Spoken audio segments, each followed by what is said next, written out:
Hello Year 12 and welcome to today's lesson. I'd like to start off by having a look at these figures.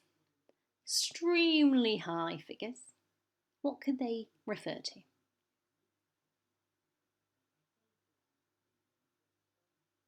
Well, they are all related to Russia's role in World War I. And if we look at it statistically, it is quite astounding. 9.15 million total casualties suffered by Russia. 1.7 killed. 4.95 million wounded. 2.5 million prisoners or missing. This shows the devastating impact the war had in Russia. Let's have a look at this source here. It's taken from 1914, the outbreak of the war in Russia. What does it suggest to you about how the war was viewed?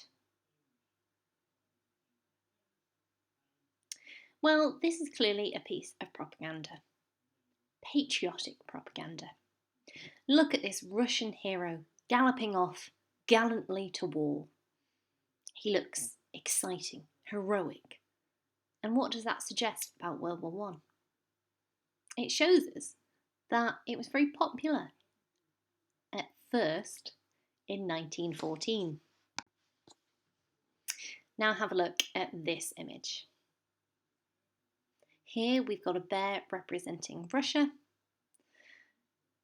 being manhandled by, can you see that's a German helmet at the back there?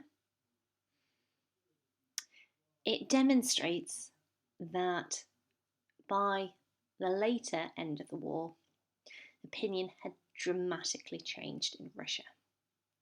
And this is because of the cost of the war, not only in terms of the soldiers, but in what the war was doing on the home front, how it was devastating Russia.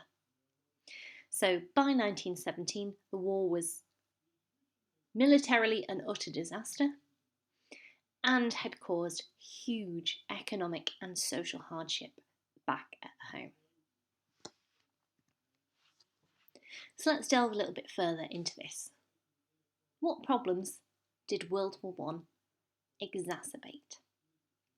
If you can, try and think of these in three different categories.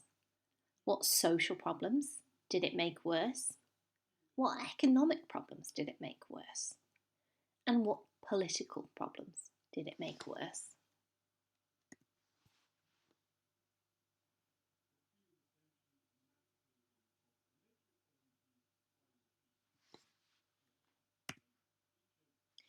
Okay, well, during the war, there was massive inflation.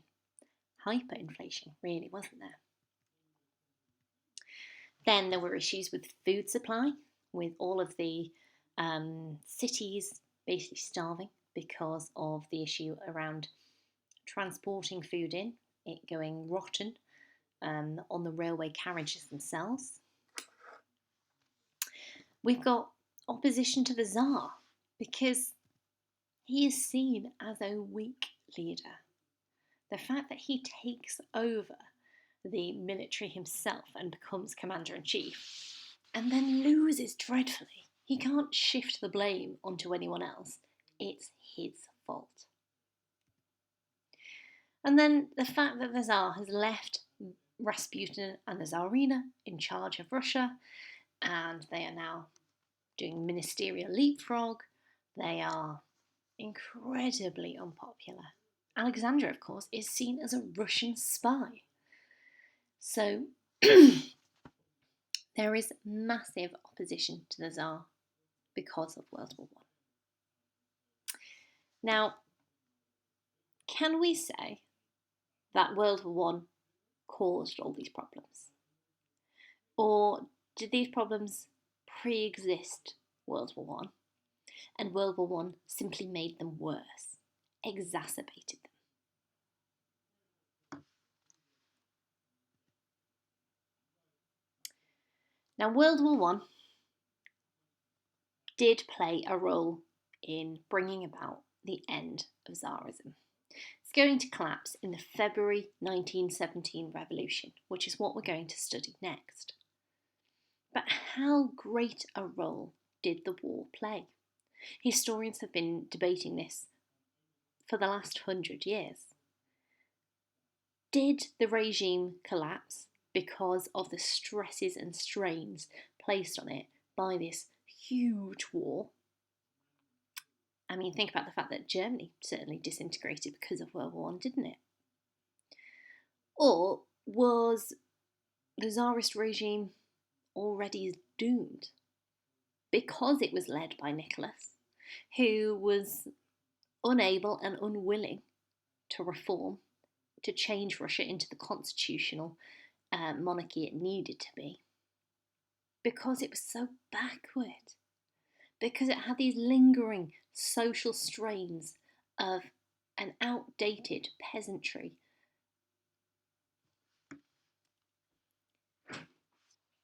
So, what do you think? Do you think Tsarism collapsed because it was run by an incompetent ruler, Nicholas? Maybe if we'd had someone a bit better, Tsarism might have been able to weather the storms of the early 20th century. Do you think it collapsed because of the failure of Stolypin to reform it? If he'd stayed alive, could it have survived?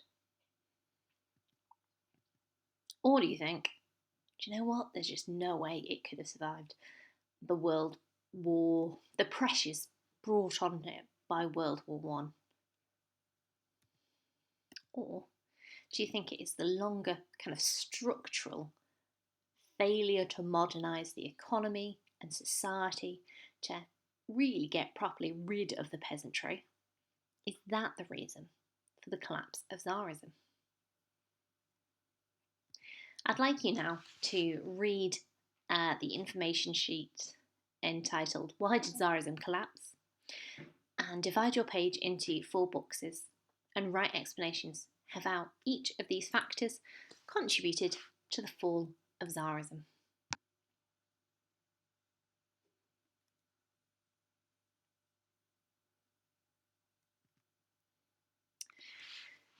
Finally, I'd like you to have a read of the Evans and Jenkins there, and I particularly want to point you to this paragraph, which nicely sums up these different interpretations of the role of the war.